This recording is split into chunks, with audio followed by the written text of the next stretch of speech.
ये कहानी है करण की, एक ऐसे लड़के की जो हर बात दिल पे ले लेता था। कोई कुछ बोल दे तो पूरा दिन खराब हो जाता था, कोई इग्नोर कर दे तो रात भर नींद नहीं आती थी, कोई टॉन्ट मारे तो हफ्ते भर सोचता रहता था कि मैंने क्या गलत किया, कोई अप्रिशिएट ना करे तो खुद को वर्थलेस समझने लगता था। करण की सबसे बड़ी प्रॉब्लम यह थी कि वो इमोशनली इतना वीक था कि लोग उसे रिमोट कंट्रोल की तरह यूज करते थे। कोई भी आके कोई भी बटन दबा दे और करण रिएक्ट कर दे। उसके इमोशंस उसके कंट्रोल में नहीं थे, लोग उसके इमोशंस कंट्रोल करते थे और करण पपेट की तरह नाचता था। करण की कहानी शायद तुम्हारी भी कहानी है, अगर है तो ध्यान से सुनो, क्योंकि आज जो तुम सीखोगे वो तुम्हें इमोशनली अनब्रेकेबल बना देगा। वो तुम्हें वो इंसान बना देगा जिसको कोई इजीली हर्ट नहीं कर सकता, मैनिपुलेट नहीं कर सकता, यूज नहीं कर सकता। कभी ऐसा हुआ है कि व्हाट्सएप पे तुमने किसी को मैसेज किया, एक इंपॉर्टेंट मैसेज जिसमें तुमने बहुत सोच के लिखा था और सामने से सिर्फ एक थम्स अप इमोजी आया और तुम पूरा दिन सोचते रहे कि क्या गलत हो गया, क्या मैंने कुछ ज्यादा बोल दिया, क्या वो मुझसे नाराज है, क्या मैंने कुछ ऑफेंसिव कह दिया। तुमने उस एक इमोजी पे 4-5 घंटे वेस्ट कर दिए ओवरथिंकिंग में। या कभी ऐसा हुआ कि ऑफिस में बॉस ने तुम्हें सबके सामने इंसल्ट किया, तुम्हारे काम पे कमेंट किया, तुम्हारी कैपेबिलिटी क्वेश्चन की और बाद में कैजुअली बोला, अरे मजाक था यार, इतना सीरियस क्यों हो रहे हो। और तुम अंदर से जल रहे थे पर मुंह से कुछ नहीं निकला, क्योंकि तुम प्रोफेशनल दिखना चाहते थे, पर घर जाके उस बात को सोचते रहे। या कभी ऐसा हुआ कि तुम्हारे रिलेशनशिप में तुम्हारा पार्टनर तुम्हें गिल्ट ट्रिप देके अपनी मर्जी मनवा लेता है, वो इमोशनल मैनिपुलेशन करता है, तुम्हें गलत फील करवाता है और तुम बाद में रियलाइज करते हो कि फिर से मैनिपुलेट हो गए, पर तब तक बहुत लेट हो चुका होता है। यह फैमिली गैदरिंग में रिश्तेदार ने एक टॉन्ट मारा तुम्हारी जॉब पे, तुम्हारी सैलरी पे, तुम्हारी शादी पे, और तुमने स्माइल किया सबके सामने, पर अंदर से टूट गए और वो टॉन्ट तुम्हारे दिमाग में घूमता रहा कई दिनों तक। या किसी ने तुम्हारी मेहनत को क्रेडिट नहीं दिया, तुम्हारा काम अपना बता दिया और तुम फ्रस्ट्रेशन में घुट रहे थे पर बोल नहीं पाए, क्योंकि कन्फ्रंटेशन से डरते हो और तुम सोचते हो कि गलती मेरी है, शायद मैं ही ज्यादा सेंसिटिव हूं, मेरे साथ ही ऐसा क्यों होता है, सब लोग इतने स्ट्रांग कैसे हैं और मैं क्यों हर बात पे अफेक्टेड हो जाता हूं। दुनिया में लोग चिल रहते हैं और मैं क्यों हर चीज पे रिएक्ट करता हूं। आजकल रील्स पे सब लोग इमोशनल इंटेलिजेंस की बात करते हैं, टॉक्सिक पीपल की बात करते हैं, बाउंड्रीज की बात करते हैं, नार्सिसिज्म की बात करते हैं, पर कम लोग एक्चुअली समझते हैं कि इमोशनली स्ट्रांग बनना प्रैक्टिकली कैसे होता है। ये कॉन्सेप्ट सुनने में अच्छे लगते हैं पर इंप्लीमेंट कैसे करते हैं ये कोई नहीं बताता। बट अगर तुम इन चीजों को साइंस की तरह समझ लो, साइकोलॉजी की तरह समझ लो, तो कोई भी तुम्हें इजीली हर्ट नहीं कर पाएगा, कोई भी तुम्हें मैनिपुलेट नहीं कर पाएगा, कोई भी तुम्हारे इमोशंस का रिमोट कंट्रोल अपने हाथ में नहीं रख पाएगा। इस वीडियो में मैं तुम्हें डार्क साइकोलॉजी और इमोशनल मास्टरी के 7 पावरफुल सीक्रेट्स दूंगा जो तुम्हें इमोशनली अनब्रेकेबल बनाने में हेल्प करेंगे। ये सीक्रेट्स तुम्हें कोल्ड हार्टेड नहीं बनाएंगे, ये इंपॉर्टेंट है समझना। कोल्ड हार्टेड मतलब फीलिंग्स नहीं है, मतलब एम्पैथी नहीं है, मतलब रोबोट बन गए। ये वीडियो उस बारे में नहीं है। ये वीडियो स्ट्रेटेजिकली इमोशनलेस होने के बारे में है। स्ट्रेटेजिकली इमोशनलेस मतलब फीलिंग्स है, एम्पैथी है, इमोशंस है, पर कंट्रोल तुम्हारे हाथ में है। तुम डिसाइड करते हो कि कब रिएक्ट करना है, कब नहीं करना, किस चीज पर एनर्जी देनी है, किस पर नहीं, कौन तुम्हारे पीस के वर्थ है, कौन नहीं। ये सिलेक्टिव इमोशनल इन्वेस्टमेंट है, ये इमोशनल इंटेलिजेंस का एडवांस्ड फॉर्म है। और हाँ, एक छोटा सा request, AI Aryan channel monetization के बहुत क्लोज है यार। तुम व्हाट्सएप पे मीम्स फ्री में शेयर करते हो, यहाँ सिर्फ एक रेड बटन दबाना है, प्लीज सब्सक्राइब कर दो, it helps us a lot और हमें मोटिवेशन मिलती है और ज्यादा deep audio book style content लाने की तुम्हारे लिए। और एक और इंपॉर्टेंट चीज, प्लीज इस वीडियो को हाइप कर दो, क्योंकि इससे YouTube को पता चलता है कि ये वीडियो रियली हेल्पफुल है और फिर वो इसे और लोगों तक पुश करता है जो शायद अभी इसी प्रॉब्लम से गुजर रहे हैं। आज हम डार्क साइकोलॉजी और इमोशनल मास्टरी के थ्रू 7 पावरफुल सीक्रेट्स कवर करेंगे। पहला सीक्रेट है द इमोशनल डिले टेक्निक, जिसमें तुम सीखोगे कि तुरंत रिएक्ट करना क्यों सबसे बड़ी गलती है और कैसे 10 सेकंड्स तुम्हारी पूरी गेम चेंज कर सकते हैं। दूसरा सीक्रेट है द ग्रे रॉक मेथड, जिसमें सीखोगे कि बोरिंग बन के मैनिपुलेटर्स को कैसे फ्रस्ट्रेट करो और उन्हें अपनी लाइफ से कैसे निकालो बिना ड्रामा के। तीसरा सीक्रेट है स्ट्रेटेजिक साइलेंस, जिसमें समझोगे कि चुप रहना वीकनेस नहीं है बल्कि सबसे बड़ा पावर मूव है और साइलेंस से लोग अनकंफर्टेबल कैसे होते हैं। चौथा सीक्रेट है एक्सपेक्टेशन डिटॉक्स, जिसमें सीखोगे कि तुम्हारी ज्यादातर पेन एक्सपेक्टेशन से आती है और कैसे एक्सपेक्टेशंस रिलीज करके पीस पाना है। पांचवा सीक्रेट है एनर्जी अकाउंटिंग, जिसमें समझोगे कि तुम्हारी इमोशनल एनर्जी लिमिटेड है और कहां इन्वेस्ट करनी है, कहां वेस्ट नहीं करनी। छठा सीक्रेट है द ऑब्जर्वर मोड, जिसमें सीखोगे कि अपने इमोशंस को बाहर से कैसे देखो और इमोशन में डूबने की जगह इमोशन को ऑब्जर्व कैसे करो। 7वां सीक्रेट है आइडेंटिटी एंकरिंग, जिसमें सीखोगे कि जब तुम्हें पता हो तुम कौन हो तो कोई तुम्हें डिफाइन नहीं कर सकता, कोई तुम्हें शेक नहीं कर सकता। हर पॉइंट के साथ तुम्हें मिलेगा साइकोलॉजी का एक powerful concept, real life Indian examples और एक एक्शन स्टेप जो तुम आज से अप्लाई कर सकते हो। लास्ट वाला पॉइंट सबसे पावरफुल है, जिससे तुम्हारा पूरा सेल्फ इमेज शिफ्ट हो सकता है, तो एंड तक जरूर सुनो। दिल्ली की एक क्राउडेड मेट्रो में करण खड़ा था। मंडे मॉर्निंग थी, सुबह के 9 बज रहे थे, ऑफिस जाना था। ईयरफोन्स लगाए हुए था पर कुछ सुन नहीं रहा था। म्यूजिक चल रहा था पर उसका दिमाग कहीं और था। उसका दिमाग कल की रात पे अटका हुआ था। कल रात उसकी गर्लफ्रेंड नेहा ने एक मैसेज किया था। मैसेज में लिखा था सिर्फ 4 words, we need to talk, बस इतना। कोई कॉन्टेक्स्ट नहीं, कोई एक्सप्लेनेशन नहीं, सिर्फ we need to talk. Karan का दिल डूब गया था ये पढ़ के। उसने तुरंत कॉल किया, नेहा ने नहीं उठाया। करण ने व्हाट्सएप पे मैसेज किया, क्या हुआ, सब ठीक है ना? No response. 10 मिनट बाद फिर कॉल किया, नहीं उठाया। करण ने 5 मैसेजेस किए, क्या हुआ, सब ठीक है? मैंने क्या किया, प्लीज बता, क्या प्रॉब्लम है, आई एम वरिड। नेहा ने 2 घंटे बाद रिप्लाई किया एक सिंपल लाइन में, चिल यार, बस एक मूवी के बारे में बात करनी थी जो रिलीज हो रही है। करण रिलीफ में था, पर रिलीफ के साथ एक रियलाइजेशन भी आई। उसने 2 घंटे एंग्जाइटी में गुजारे, नींद नहीं आई, 10 बार फोन चेक किया, हार्ट रेट बढ़ा हुआ था, वर्स्ट केस सिनेरियोज इमेजिन किए थे, ब्रेकअप सोच लिया था, कुछ गलत सोच लिया था अपने बारे में। और रीजन क्या था? एक मूवी का डिस्कशन। ये पैटर्न पहली बार नहीं था करण के साथ, ऑफिस में भी यही होता था। मैनेजर शर्मा जी कुछ बोल देते, कोई भी फीडबैक देते स्ट्रिक्टली, तो करण पूरा दिन सोचता रहता कि मेरी परफॉर्मेंस खराब है क्या, मुझे निकालेंगे क्या, मुझसे कोई खुश नहीं है क्या, मेरा करियर खराब हो रहा है क्या। एक फीडबैक को वो अपनी पूरी आइडेंटिटी से कनेक्ट कर लेता था। कॉलीग्स लंच पे नहीं बुलाते कभी तो करण सोचता कि मुझे लोग पसंद नहीं करते, मैं बोरिंग हूँ, मैं अनफिट हूँ इस ग्रुप के लिए, मुझ में कुछ कमी है। सोशल मीडिया पे किसी ने उसका पोस्ट इग्नोर कर दिया या कम लाइक्स आए तो करण सोचता कि मैं इंटरेस्टिंग नहीं हूँ, मेरा कंटेंट बेकार है, लोग मुझे सीरियसली नहीं लेते। हर जगह वही पैटर्न। एक्सटर्नल इवेंट होता कुछ भी और करण की इंटरनल स्टेट कंप्लीटली डिस्टर्ब हो जाती। वो लोगों के मूड्स का बैरोमीटर बन गया था। जब लोग खुश तो करण खुश, जब लोग अपसेट तो करण अपसेट, जब लोग अप्रिशिएट करते तो करण वैल्यूएबल फील करता, जब लोग इग्नोर करते तो करण वर्थलेस फील करता। उसकी अपनी स्टेट का कोई इंडिपेंडेंट कंट्रोल नहीं था उसके पास। वो कंप्लीटली एक्सटर्नली डिपेंडेंट था इमोशनली। एक कॉलीग था Vikram, same office, same team, same manager Sharma ji के अंडर, पर विक्रम कंप्लीटली डिफरेंट था। शर्मा जी उसे भी डांटते थे, क्रिटिसिज्म देते थे, स्ट्रिक्टली बात करते थे, पर विक्रम पे कोई असर नहीं होता था। वो सुन लेता था, कामली नॉड करता था, okay sir I will improve बोलता था और अपने काम में लग जाता था। 5 मिनट बाद वो नॉर्मल रहता था, जैसे कुछ हुआ ही नहीं। लोग उसे इग्नोर करते तो भी वो अनबॉदर्ड रहता था।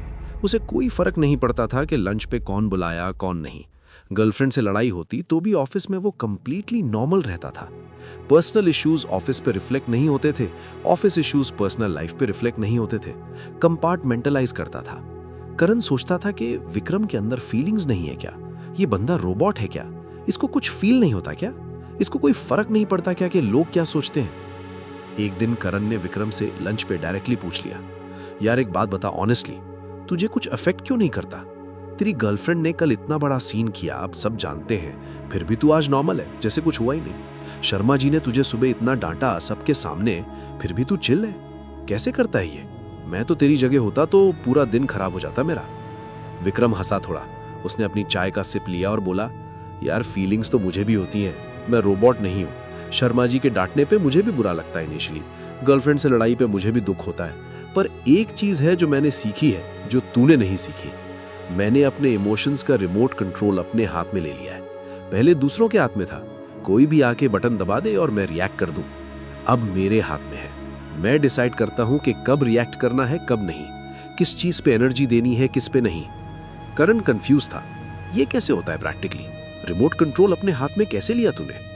विक्रम ने कहा, एक बुक है the art of not giving a fuck, mark Manson की, और कुछ डार्क साइकोलॉजी कॉन्सेप्ट्स हैं रॉबर्ट ग्रीन के, और कुछ स्टोइक फिलोसफी है मार्कस ऑरेलियस की।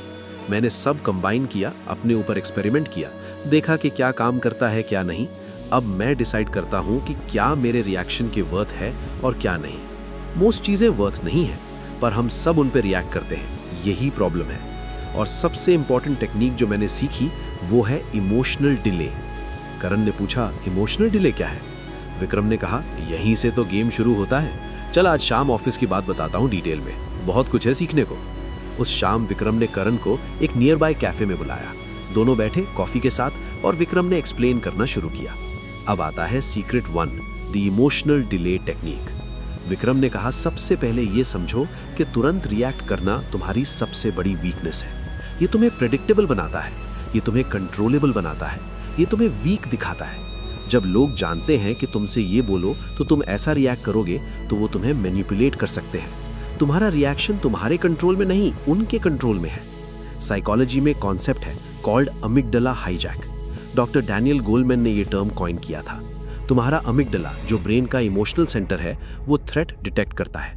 ये बहुत फास्ट रिएक्ट करता है। एवोल्यूशनरली ये सर्वाइवल के लिए था। जंगल में टाइगर दिखे तो तुरंत भागो, सोचने का टाइम नहीं है।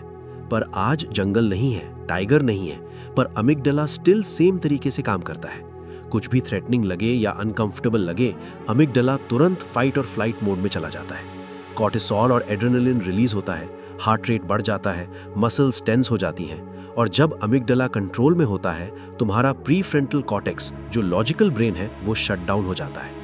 ब्लड फ्लो प्रीफ्रंटल कॉर्टेक्स से डाइवर्ट होकर अमिगडाला की तरफ जाता है। मतलब जब तुम इमोशनल स्टेट में हो, तुम लिटरली अपनी लॉजिकल थिंकिंग कैपेबिलिटी लूज कर रहे हो। तुम उस मोमेंट में स्टूपिड डिसीजंस ले रहे हो, वो डिसीजंस जो तुम काम स्टेट में कभी नहीं लेते। इसीलिए लोग कहते हैं कि गुस्से में कुछ मत बोलो, क्योंकि गुस्से में जो बोलो वो रिग्रेट होता है बाद में। करण ने सोचा, यही तो होता है मेरे साथ। कोई कुछ बोल दे, मैं तुरंत रिएक्ट कर देता हूँ, डिफेंसिव हो जाता हूँ या हर्ट हो जाता हूँ या एंग्री हो जाता हूँ। जो आता है मुंह में वो बोल देता हूँ। बाद में सोचता हूँ कि मैंने ये क्यों कहा या मैंने ये क्यों किया, पर तब तक बहुत लेट हो चुका होता है। डैमेज हो चुका होता है, वर्ड्स निकल चुके होते हैं, एक्शंस हो चुके होते हैं। विक्रम ने कहा, इसीलिए इमोशनल डिले इंपॉर्टेंट है। रूल सिंपल है, जब भी तुम स्ट्रॉन्ग इमोशन फील करो, एंगर हो, एंग्जाइटी हो, हर्ट हो, सैडनेस हो, जेलसी हो, तो तुरंत रिएक्ट मत करो। 24 आवर्स वेट करो। अगर पॉसिबल हो इंपॉर्टेंट डिसीजंस के लिए मिनिमम 10 सेकंड्स तो डेफिनेटली वेट करो हर रिएक्शन से पहले। इन 10 सेकंड्स में एक डीप ब्रेथ लो, अपने बॉडी को फील करो। ये सीक्रेट्स तुम्हें कोल्ड हार्टेड नहीं बनाएंगे, ये इंपॉर्टेंट है समझना। कोल्ड हार्टेड मतलब फीलिंग्स नहीं है, मतलब एम्पैथी नहीं है, मतलब रोबोट बन गए। ये वीडियो उस बारे में नहीं है, ये वीडियो स्ट्रेटेजिकली इमोशनलेस होने के बारे में है। स्ट्रेटेजिकली इमोशनलेस मतलब फीलिंग्स हैं, एम्पैथी है, इमोशंस हैं, पर कंट्रोल तुम्हारे हाथ में है। तुम डिसाइड करते हो कि कब रिएक्ट करना है, कब नहीं करना है, किस चीज पे एनर्जी देनी है, किस पे नहीं, कौन तुम्हारे पीस के वर्थ है, कौन नहीं। ये सिलेक्टिव इमोशनल इन्वेस्टमेंट है, ये इमोशनल इंटेलिजेंस का एडवांस्ड फॉर्म है। और हाँ, एक छोटा सा रिक्वेस्ट, AIRN चैनल मोनेटाइजेशन के बहुत क्लोज है। यार तुम व्हाट्सएप पे मीम्स फ्री में शेयर करते हो, यहाँ सिर्फ एक रेड बटन दबाना है, प्लीज सब्सक्राइब कर दो। It helps us a lot और हमें मोटिवेशन मिलती है और ज्यादा deep audio book style content लाने की तुम्हारे लिए। और एक और इम्पॉर्टेंट चीज, प्लीज इस वीडियो को हाइप कर दो, क्योंकि इससे YouTube को पता चलता है कि ये वीडियो रियली हेल्पफुल है और फिर वो इसे और लोगों तक पुश करता है जो शायद अभी इसी प्रॉब्लम से गुजर रहे हैं। आज हम डार्क साइकोलॉजी और इमोशनल मास्टरी के थ्रू 7 पावरफुल सीक्रेट्स कवर करेंगे। पहला सीक्रेट है द इमोशनल डिले टेक्निक, जिसमें तुम सीखोगे कि तुरंत रिएक्ट करना क्यों सबसे बड़ी गलती है और कैसे 10 सेकंड्स तुम्हारी पूरी गेम चेंज कर सकते हैं। दूसरा सीक्रेट है द ग्रे रॉक मेथड, जिसमें सीखोगे कि बोरिंग बन के मैनिपुलेटर्स को कैसे फ्रस्ट्रेट करो और उन्हें अपनी लाइफ से कैसे निकालो बिना ड्रामा के। तीसरा सीक्रेट है स्ट्रेटेजिक साइलेंस, जिसमें समझोगे कि चुप रहना वीकनेस नहीं है बल्कि सबसे बड़ा पावर मूव है और साइलेंस से लोग अनकंफर्टेबल कैसे होते हैं। चौथा सीक्रेट है एक्सपेक्टेशन डिटॉक्स, जिसमें सीखोगे कि तुम्हारी ज्यादातर पेन एक्सपेक्टेशन से आती है और कैसे एक्सपेक्टेशंस रिलीज करके पीस पाना है। पांचवा सीक्रेट है एनर्जी अकाउंटिंग, जिसमें समझोगे कि तुम्हारी इमोशनल एनर्जी लिमिटेड है और कहाँ इन्वेस्ट करनी है, कहाँ वेस्ट नहीं करनी। छठा सीक्रेट है द ऑब्जर्वर मोड, जिसमें सीखोगे कि अपने इमोशंस को बाहर से कैसे देखो और इमोशन में डूबने की जगह इमोशन को ऑब्जर्व कैसे करो। सातवां सीक्रेट है आइडेंटिटी एंकरिंग, जिसमें सीखोगे कि जब तुम्हें पता हो तुम कौन हो तो कोई तुम्हें डिफाइन नहीं कर सकता, कोई तुम्हें शेक नहीं कर सकता। हर पॉइंट के साथ तुम्हें मिलेगा साइकोलॉजी का एक powerful concept, real life Indian examples और एक एक्शन स्टेप जो तुम आज से अप्लाई कर सकते हो। लास्ट वाला पॉइंट सबसे पावरफुल है, जिससे तुम्हारा पूरा सेल्फ इमेज शिफ्ट हो सकता है, तो एंड तक जरूर सुनो। दिल्ली की एक क्राउडेड मेट्रो में करण खड़ा था। मंडे मॉर्निंग थी, सुबह के 9 बज रहे थे। ऑफिस जाना था, ईयरफोन्स लगाए हुए था पर कुछ सुन नहीं रहा था। म्यूजिक चल रहा था पर उसका दिमाग कहीं और था। उसका दिमाग कल की रात पे अटका हुआ था। कल रात उसकी गर्लफ्रेंड नेहा ने एक मैसेज किया था। मैसेज में लिखा था सिर्फ 4 words, we need to talk, बस इतना। कोई कॉन्टेक्स्ट नहीं, कोई एक्सप्लेनेशन नहीं, सिर्फ we need to talk. Karan का दिल डूब गया था ये पढ़ के।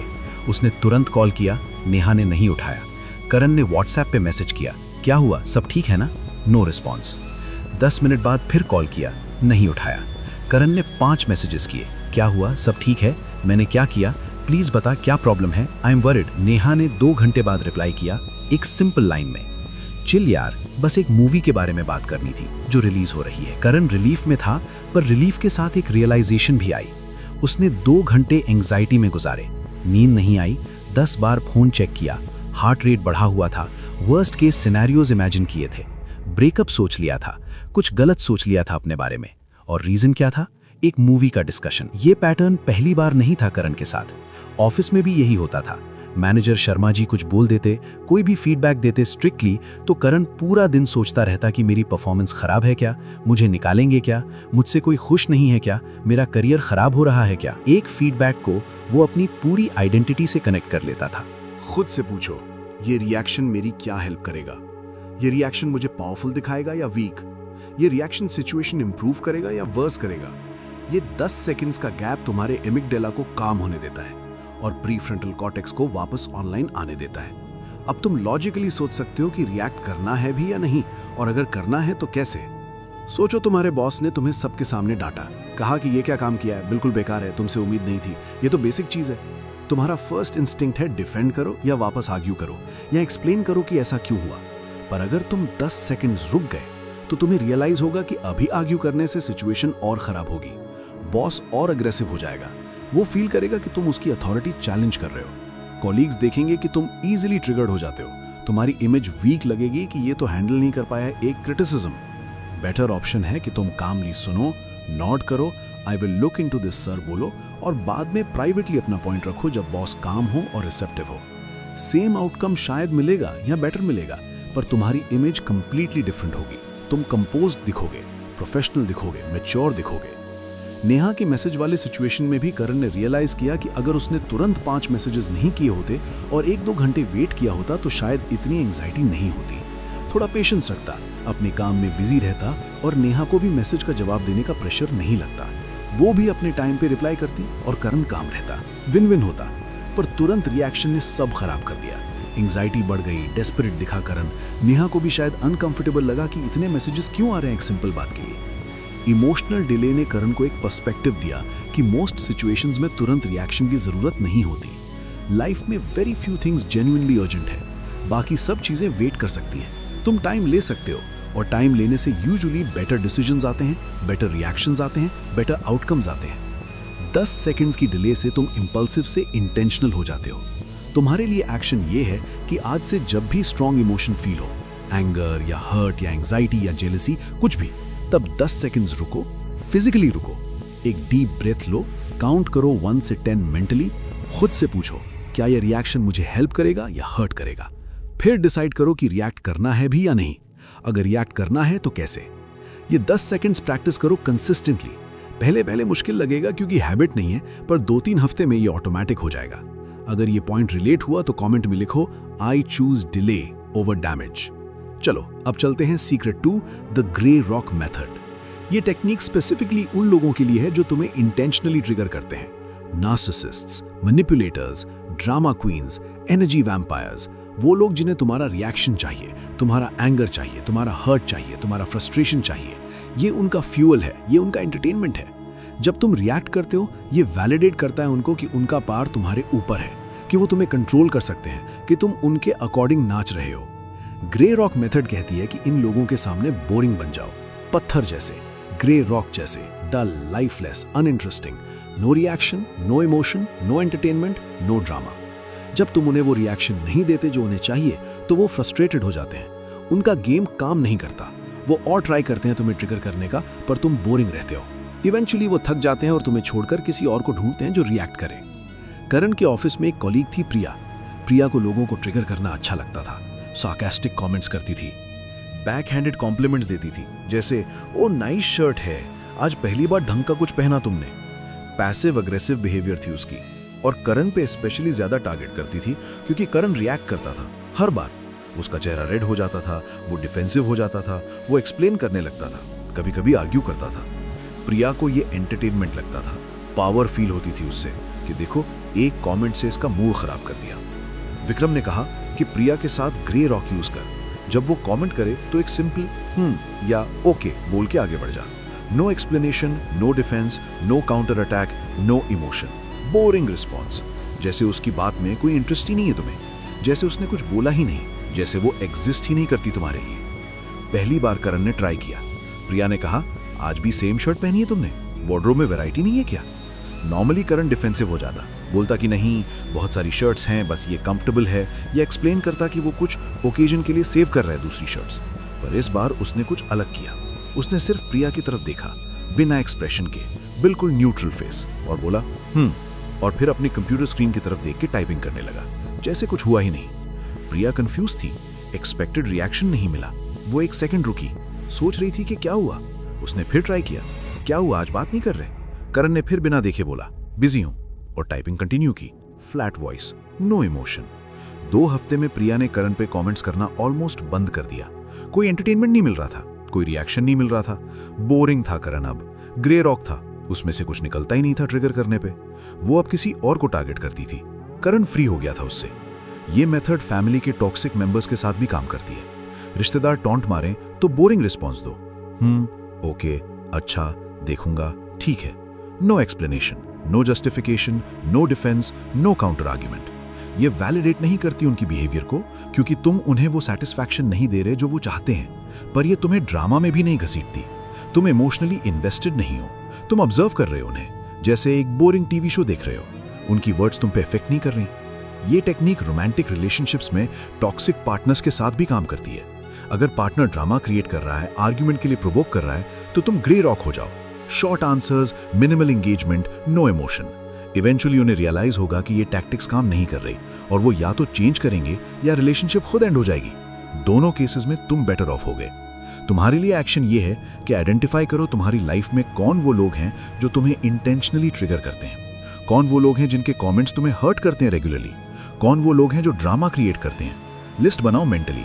नेक्स्ट टाइम जब वो कुछ कहें जो नॉर्मली तुम्हें ट्रिगर करता है, तब बोरिंग रिस्पॉन्स दो, ओके, अच्छा, no explanation, neutral face, flat voice.